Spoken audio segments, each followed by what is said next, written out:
right, so welcome to another episode of Inside IALR. Thanks for joining us today.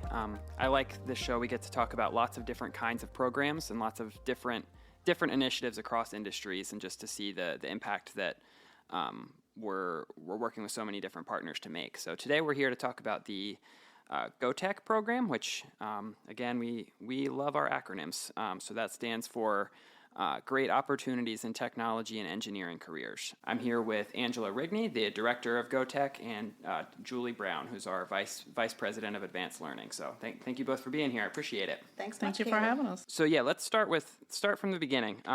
Angela, tell us a little bit about big picture in a few sentences. What is GO TEC? But then, what is the history of this program? Where did this come from? So GO TEC, I think the biggest thing is understanding where it started from. We had a vision back in probably 2017, 2018 of how we can develop career pathways for students. We had a lot of opportunities for students at the high school and post-secondary level, and we began to think about how do we begin to engage students at an earlier age, and that's where our team came together and developed this vision of what GO TEC is today.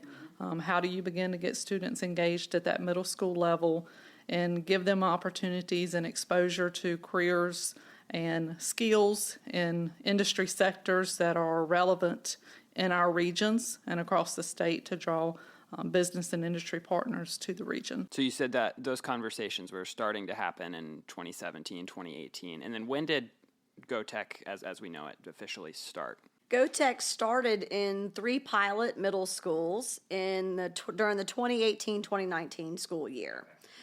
So 2 middle schools in Danville and then Chatham Middle School in Pittsylvania County. You're talking about the career pathway. Tell me about those 2 different sides of it a little bit more in detail. So I know the biggest part of GO TEC that most people are familiar with is that middle school element, the career connections labs. But then as you were talking about, it's more than that. It's that whole pathway. So talk to me about those 2 different parts in a little bit more detail. First, I think it's understanding the opportunities for students in that junior senior level program. We look at programs that are available for students in that junior senior year in career and technical education programs, and then also post-secondary. As we were developing GO TEC, we looked at opportunities at our community colleges and other training opportunities in the region and how we develop those out and continue to expand those down to our high school programs. And that's where those dual enrollment programs are available for students in a variety of different career and technical education programs. And then also students have that opportunity to gain industry certifications on multiple levels in those programs. And then we looked at how do you start really again, pulling that back into those Career Connections programs and giving students those opportunities to gain skills at an early age that's relevant to those business and industry sectors, but also making sure that we are consistent with what's happening in those classrooms and in those labs.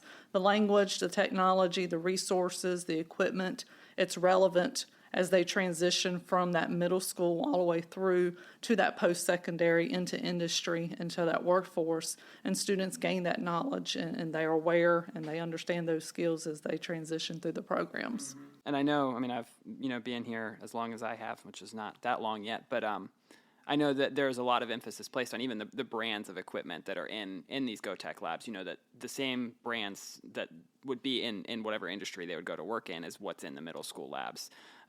So walk me through what is what are the modules that these students are going through, and what are some of the, even some of the, you don't have to get into the specs, but some of the, the types of equipment that these middle school students in Virginia are working with. So right now we've got, our 9 major identified modules, precision machining, welding, automation and robotics, electrical engineering, mechanical engineering, manufacturing engineering, metrology, IT and coding, and then our healthcare technology.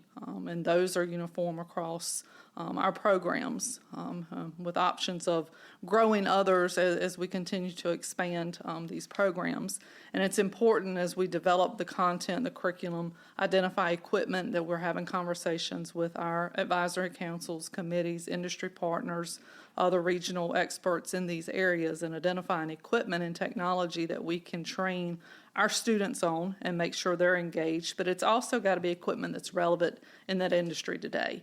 We wanted to make sure it's also challenging for these students. We want them to have that opportunity to be exposed to equipment that's going to raise their opportunity and that skill set to a whole new level. You know, as we design the content, the curriculum, and everything, we drop down from, you know, the skill sets back from that high school and that post-secondary content and competencies, and dropping that back down into those middle school program areas. And it's important to identify equipment. For example, the Haas desktop mill.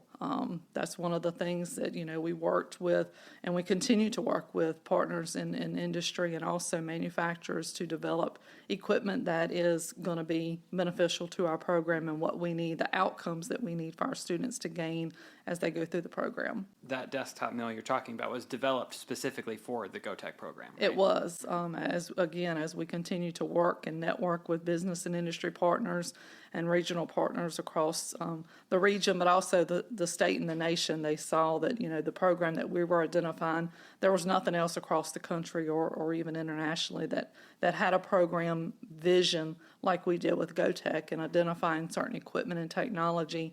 Haas really wanted to be a part of that and developed, you know, that based off of those needs. And it's something that's really transpired, you know, across the country now, and you see in a lot of different program areas. I know as an organization, we care a lot about working very closely with industry in those partnerships. So to have that trickle into these programs and say, you know, we're working with a company to develop a piece of equipment specifically for one of our programs, which honestly, I know that benefits them too, because if they're exposing these students to their equipment, they're more likely to use it later down the line. That's very cool to see that. For those who don't know, so GO TEC is in, just big picture, will be in 44 middle schools across the state of Virginia, ranging from Southwest Virginia all the way in Abington, all the way to Hampton Roads, Central Virginia, South Side, all across Virginia, middle schools all across Virginia. So what is the experience like for those students who are in these middle school programs? What is the Career Connections experience like? I know it's sort of broken up into 9-week sections in a lot of cases, but you know, what is that experience like? What are some of the specifics of what they're working on? So again, depending on the program or the module that they're in, once they're in these programs, and certainly having schools that have different schedules and makeups, but ideally, you know, our programs design around these 9 modules, certainly based off of a 9-week rotation. We hope that, you know, students have at least a week experience in each of these 9 areas. And giving students concepts and skills and competency and education centered around, again, what they're going to see once they go into these programs in their high school and then transitioning into that community college. But a lot of knowledge, foundational skills is very important for us to make sure that terminology piece, the vocabulary piece, and understanding what industry is looking for, those soft skills, those work-based learning skills are implemented in our programs and our modules throughout. And then they have, you know, certain lessons and activities that's been developed and designed by our team that teachers are taught. Our teachers are trained on how to use the equipment, the technology, and the resources that go along with that content, and able to transition that into the classroom and give these students that exposure. It's very specific and identified as to what that content and curriculum is because of those outcomes, and so that we can make sure that we are gathering the data that we need to make sure that, you know, the learning and the experiences is relevant to what is happening in industry. And it's fluid as we have conversation with business and industry partners, and we see that updates and changes need to be made to that content, to that curriculum. We can work closely, and our team can push that out to all of our instructors across the state. That makes sense. And I know a big focus of this program and what you're talking about is that it's very hands-on. You know, it's not just theoretical instruction, but, you know, you're talking about the desktop mill machine. The students are working with that. They're working with indoor or controlled environment agriculture and all of those things in a very hands-on way. What's the benefit of that? Why is that? Why was Go TEC created in that way? Again, if you think about middle school students, so again, getting them up out of that seat, getting their minds on, hands on, putting technology in front of them.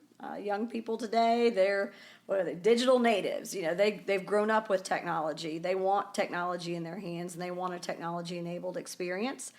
And so, again, thinking about what Go TEC is designed to do, it's to expose young people to these career opportunities, but also to get them excited about them.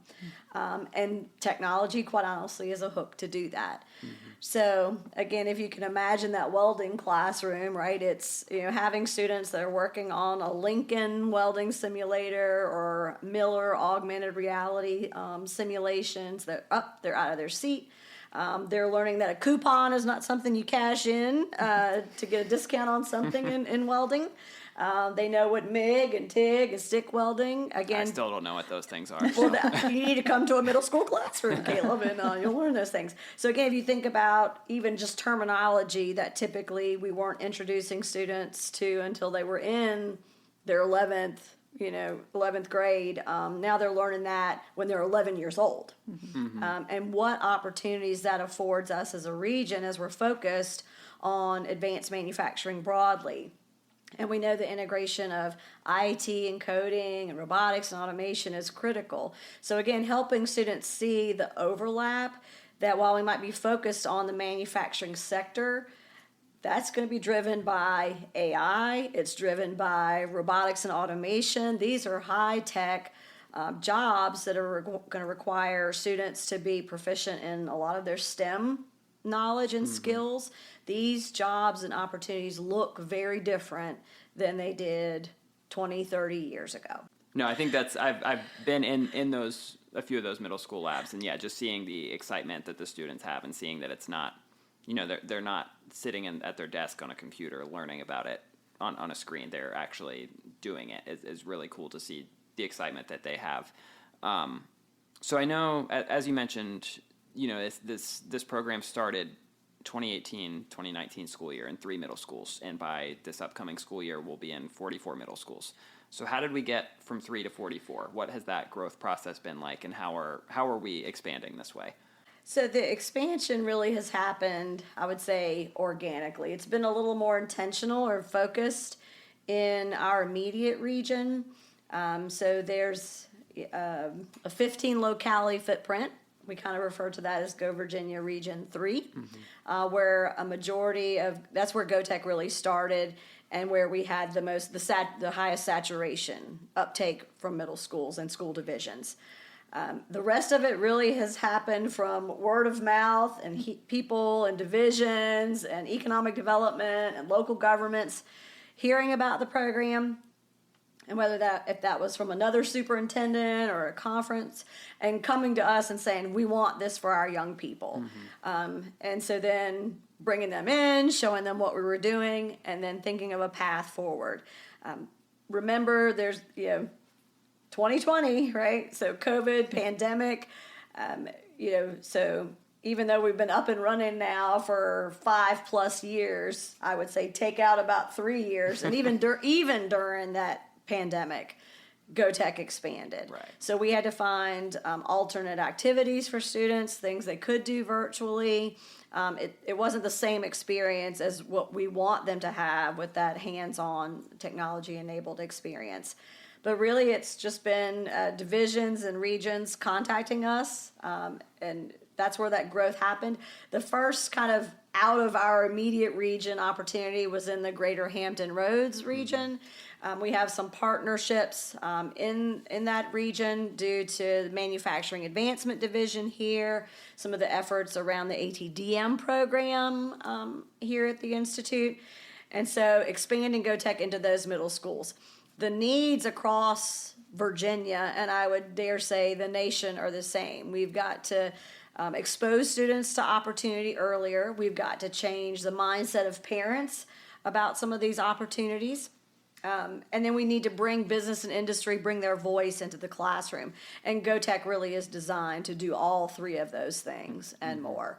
So as we've expanded to other regions of Virginia, we worked with some of the partners, the Go Virginia regional councils in each of those regions, worked with them to identify what we call an in-region coordinating entity. And that's an organization that IALR can partner with to be responsive to localities and divisions that are wanting to provide Go TEC as an experience for their students.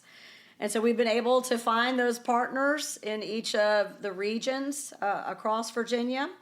They're helping us. We're leveraging their relationship and their expertise because we don't know those regions as well as we do Southside Virginia. Right. And so that really has helped us put a training lab in other regions, similar to the one that we have here at the Institute. We also can staff that with Institute employees. So across Virginia, there are now 2 Institute employees in each of the regions, whether that's in Southwest Virginia, the Central Virginia region, and the Greater Hampton Roads region. We do have remote IALR employees that are helping to support teachers who are delivering the Go TEC program, but also to support local governments, economic development, business and industry partners, as they're looking to connect with the Go TEC program and really take advantage of all the opportunities that Go TEC affords. Right. No, and I think that's important what you're saying, that there's, I guess it started in Southern Virginia, but as it's been expanding, there are a lot of different partners who have helped make that happen, both for those in-region coordinating entities that you were talking about, but even the localities and the school divisions I know are putting in investments to this as well. So talk a little bit, big picture, about where does the funding for this come from? Because, when we're talking about this kind of equipment, it's not cheap, it's not free. So, where is the support and the funding for this program coming from? So I would say to date, again, since we started in 2017 with the design so that we could deploy in 2018, that original investment came from local foundations.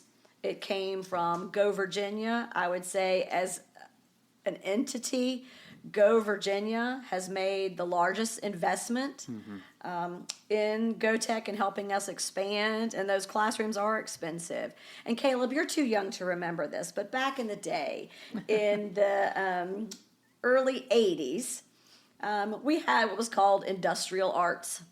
And we let middle school students get on drill presses and grinders and all of this equipment that was dangerous, expensive, but and then we got rid of it. For 2 decades plus. Then we started to shift away from programs that either were expensive, but also the shift was happening nationally that, getting a 4-year degree. Everybody needed to go get a 4-year degree. And those classes, quite honestly, you could put more students in the classes that prepared students for that future. So I think, honestly, Go TEC is really kind of swinging that pendulum. We kind of like to let that pendulum swing quite a ways, and so we need to try and remember to not swing so far back in one direction. Somewhere in the middle is where we want to be. So I think Go TEC is really honoring the fact that we need to put technology back into classrooms. It is much safer than it was. Angela was mentioning the Haas desktop mill. We had to remind them these are 11 and 12-year-olds. They will open it while it's running. So we need to have a locking mechanism on the door. So again, there's things that are put into place to make sure that students are having a safe experience. But I think we're correcting some of the things that happened 40 years ago when we took a lot of the equipment and technology through the industrial arts programs out of our schools. And to go big picture again, so Angela, you went through all of the modules that we have. How are those modules? How and why are those modules chosen? And I know a lot of them are sort of STEM and manufacturing oriented, but why and how are those modules chosen? So I would say they were originally chosen as conversations were happening around Go TEC, and all of the work in our region specifically tied to advanced manufacturing. Manufacturing is a primary driver of your economy. That manufacturing job then creates other support occupations and then drives your secondary economy. So when you think of things like your school systems, local government, healthcare systems, those jobs are all created to support the employment from your primary economy. So again, manufacturing for us, about 19% of the jobs in our region are in the manufacturing sector. And so we know that we needed to get more young people and really create that talent pool at scale to really supply workers for this knowledge economy and these jobs that our economic development agencies are working so hard to create. So as we knew we were focusing on manufacturing, we also looked at Go Virginia, and our Region 3 produced what's called a growth and diversification plan. That growth and diversification plan identifies the targeted industry sectors for growth. So where do we want to create jobs? Where are we going to focus, and where do we see opportunity, specifically here in the southern part of Virginia? And in our region, that is in manufacturing, natural products, data centers. And so that really helped us focus on those strategic industry sectors and those pathways that we really wanted to expose and develop. But we also took a look at the assets we had in the region. At the time, Pittsylvania County Schools had a legacy program in partnership with Danville Community College, which for decades was cranking out precision machinists with excellent job placement rates, good wages. So they were known for a legacy high-quality training program that was in partnership with Pittsylvania County Schools. And so we took a look at that model and said, okay, how do we expand that to other opportunities where we see growth potential, and whether that's in welding. We saw a future where robotics and automation were really replacing some of the manual labor that was happening in our manufacturing companies. And so I would say between the assets that we had, but also those growth and diversification plans really helped us hone in and develop those strategic areas of focus. And Angela, I want to circle back to something you said earlier about, consistency with the equipment and what's in the modules across the entire Commonwealth. Obviously, Hampton Roads, Abington, Southern Virginia, all very different places in terms of those industries that you're talking about, Julie. But I guess, how is Go TEC the same in all of those different places, and then how do we change it up to better fit the companies, the industries, the economy of those regions? I think as a whole, when you look at how they're the same, that engagement piece of how we're getting students engaged. Like I said, when we designed Go TEC, we identified those sectors that we wanted everybody to have those modules in place. And I think when you look at how everyone is the same, anyone who's wanting to give students these opportunities to be exposed to careers and jobs and skill sets at an early age is very important. Mm-hmm. And I think that's the uniqueness of this program that you're not going to see anywhere else. And giving those students those hands-on skills, and students who we've seen, as we go into these programs across the state, you see students who would typically be, and your teachers will tell you, and their parents will even say, my child would have never done anything like this had they not had that opportunity to be exposed and see something different, see that learning experience in a different way. Mm-hmm. And we've also seen, that increase in opportunities for students in programs as they transition through, their high school career. So that's a lot of the same. I think the difference is going to be, again, as we work with our regional partners and our entities to see what are those business and industry sectors within that region and how they are different across the state, because we know that it's not a one-size-fits-all across the state with regards to those industries. But as Go TEC as a whole, the model, we're very, very protective of that model and what that looks like and how we structure any new modules that we bring on or any new sectors that we add to our program and implement that based off of those regional needs and have conversations. Again, it's very important to have multiple people at the table to have that conversation from, those advisory councils and having, regional partners at the table having conversation about what's needed, why it's needed, and what those outcomes are going to be, so that when we're, working with folks across the state and as we're implementing programs, we can have good conversation about the need for that. And the goal is for basically there to to be that each school division can almost pick which modules, we have this set of modules and each school division can almost pick which ones apply to them the most. That's generally true, right? Ideally, it's not so much, it is the division having some choice there, but the magic of Go Tech, it is about the pathway. So that's where your division is important, to make sure that what opportunities are available for students in high school. We're getting them all excited in middle school. Okay, then what's after that? So what is a division offering, through their career and technical education programming? Or is there opportunity to partner with their local community college or a higher education center to offer that 11th and 12th grade experience, looking at that in a new way? But where we see the magic of Go Tech, it's about building scale. And again, it's really thinking about a regional approach to talent development. And so where the magic happens is not just when one division picks a module. It doesn't work if everybody around them's doing something different. Go Tech, and why this has been so impactful, I think, for our region, is our Go Virginia region, Region 3, we've picked the 9 modules. All of our schools are doing the same ones, same equipment, same experiences. And so that's a big funnel, right? So that's a large number of middle school students that are having the same experience, directed at the same industry sectors.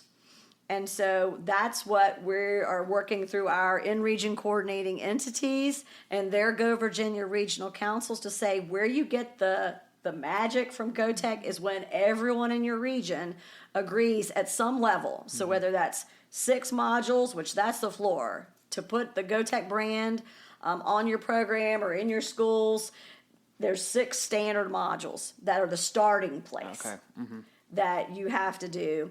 And then there's 3 that need to be adopted regionally. So that's where we do allow for some regional variation.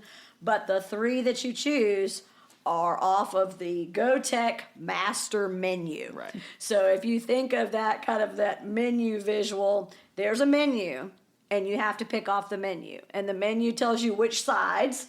So that's the equipment, And the reason that standardization is important is if you can imagine, if I'm a high school CT instructor and I teach welding. Okay, that's a lot of different equipment just in welding. Imagine being a middle school educator and you walk into one of these classrooms and you look around and you've got to know how to do welding, machining, automation, robotics, programming, build a Beekman motor, operate a non-destructive testing unit. That is overwhelming. And so by standardizing the equipment, our training coordinators can then really step in and support teachers in the classroom. We knew that was going to be important with this expansion and the growth across Virginia, is that this doesn't happen without that classroom teacher. That classroom teacher and their delivery, the way they deliver the activity and the curriculum, that's the game changer. So supporting them in the classroom, making sure they feel confident about the material, that if that 3D printer breaks during the middle of a classroom, there is someone that they can call to come in and either try and fix it virtually, and if we can't do that, they're going to get in the car and be there as soon as possible to fix that piece of equipment. So that standardization of the equipment across the program really helps us to support teachers, but also we can think about some bulk pricing.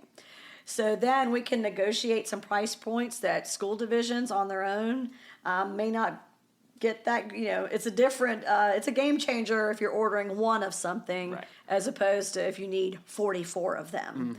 So all of us win when we can bulk purchase, but also just through the training.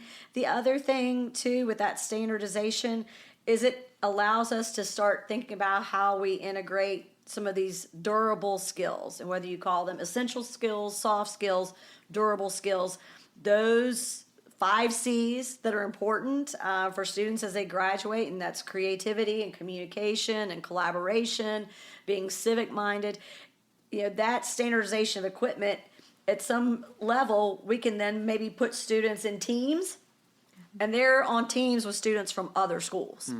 That's real world. That's the environment where they're going to work, is that they're going to be on a team with somebody who is going to be 4 hours away, or, maybe that's a good opportunity to teach them about time zones. We're fortunate in Virginia, only one time zone, but there's all these other benefits that we see to the model that were put together. And if you can't tell, Angela and I are just super excited, so we could go on and on and on. But no, I think all day. You're talking about the teams from different schools working together. I mean, the robotics competition we had just last week here was exactly that, where you had teams from different school divisions were having to figure out how to work together on the fly, basically. And I think that was really cool to see that in real time. Julie, you're talking about like the working with economic development and how this is part of that. GO TEC is something that economic developers are going to sell to companies and say, this is a reason you want to put your company here. So how exactly does this tie into economic development? And then on a similar note, I mean, how are we measuring the impact right now? Because I know, for a lot of these school divisions, it's the first year. So we're talking about 6th, 7th, 8th graders having 1 year of this class. How are we measuring that impact, and how do we plan to measure the impact of GO TEC moving forward? So I will say for economic development in GO TEC, we've talked a lot during our time together, Caleb, about kind of the supply side of the equation. Supply meaning talent, supply meaning students, right? And how we build this system at scale across Virginia. So that's the supply side. The demand side is making sure those high skill, high wage job opportunities are available to students across the Commonwealth. So that's the demand signal. And so where we've seen some success with economic development is as prospects are coming to the region to visit, and whether they're taking a look at something in the cyber park here or they're checking out the mega site at Berry Hill. When they come in and they're asking the question about workforce, and I would say our state, VEDP, they will tell you that's the number one issue right now as they're talking to businesses. It's workforce. That's where everyone is concerned. And so when prospects come and they ask the workforce question, and we know they're going to ask that question, we take them down into the training lab and we explain to them and talk to them about this is what GO TEC is. And then it doesn't stop there. Then we say, let's get in the van and we're going to take you to Chatham Middle School. Come and see this beautiful thing, right? So to see those 6th graders or 7th graders standing up, engaging with technology that looks very similar to what they might put in a new facility here. And we tell them, this is our commitment to your company before you even come. This is Virginia's long-term talent development strategy. It starts at 6th grade. And I will tell you, I would say in the next few years, may probably even drop back into the elementary schools, right? So what does this look like as an elementary school experience? But really, we've been able to realize GO TEC just on the demand signal. We're showing prospects things that they're not seeing in other states. Now, we're not naive. I think other states are catching on. We've had other states come and take a look.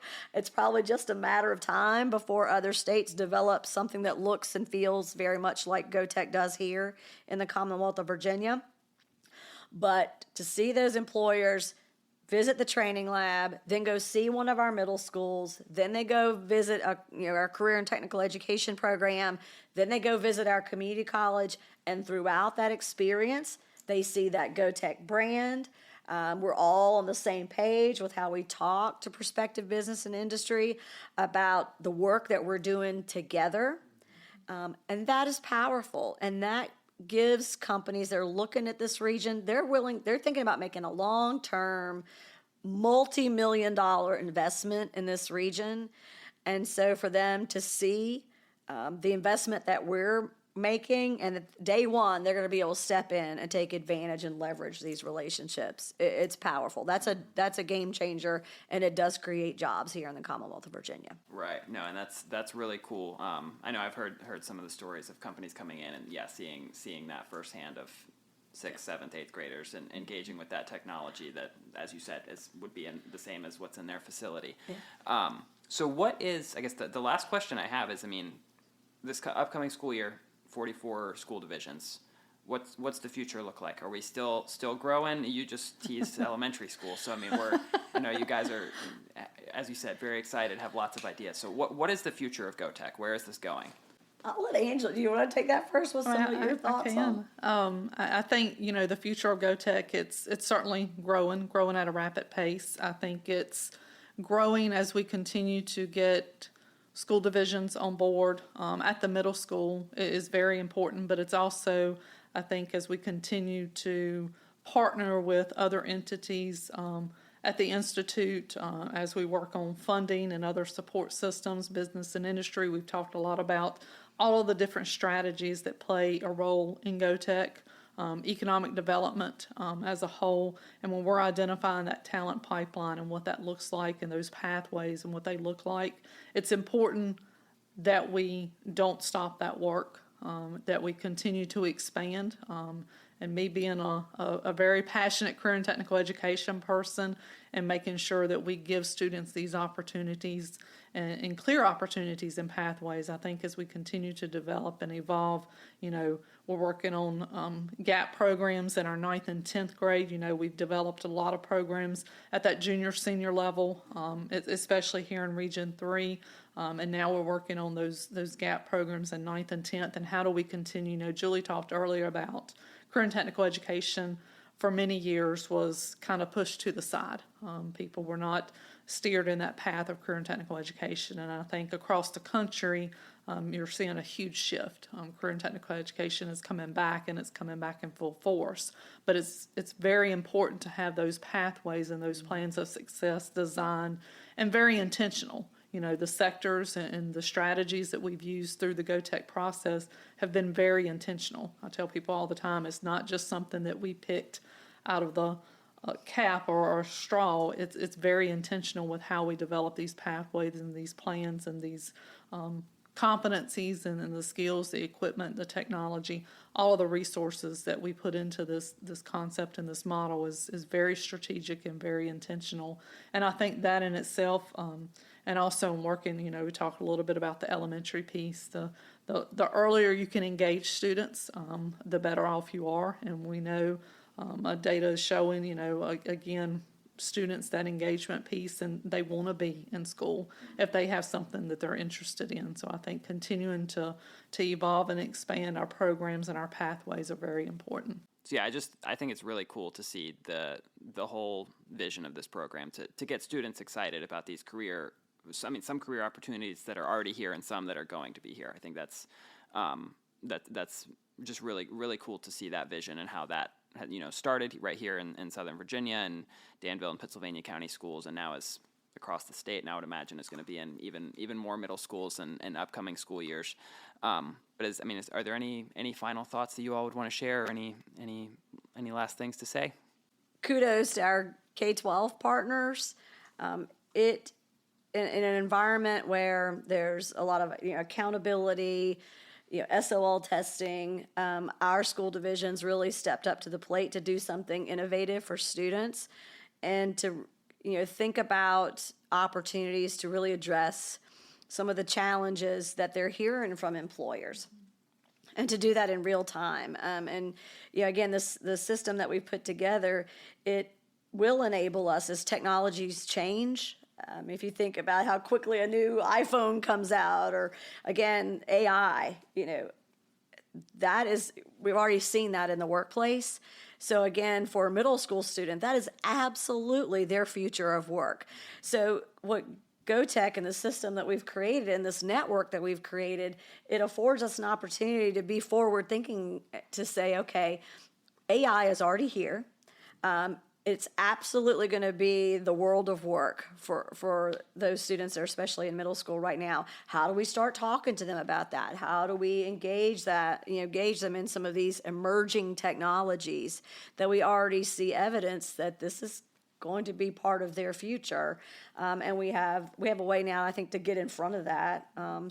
Again, I am so appreciative of the partnerships that we have with our K-12 divisions that kind of took a little bit of a leap of faith with us, or doing, innovative things, and continue to do that as we think about these 9th and 10th grade pilots and what might this look like in elementary school, and kind of rethinking how we deliver some of this content to students. Yeah, and just to, you're talking about K-12 partners, it's 9,000 students at least that will be engaging with this curriculum next year, right? Yep. Yeah, so that's just for scale. That's what we're talking about here. So, Julie, Angela, thank you both for being here. Really appreciate it. Thanks so Thank you. much.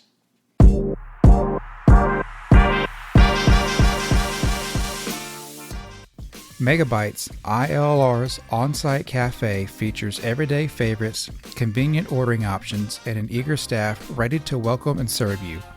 Our enticing menus offer something for everyone, from a fresh, well-stocked salad bar, wraps, sandwiches, and our rotating hot buffet offered on Tuesday, Wednesday, and Thursday.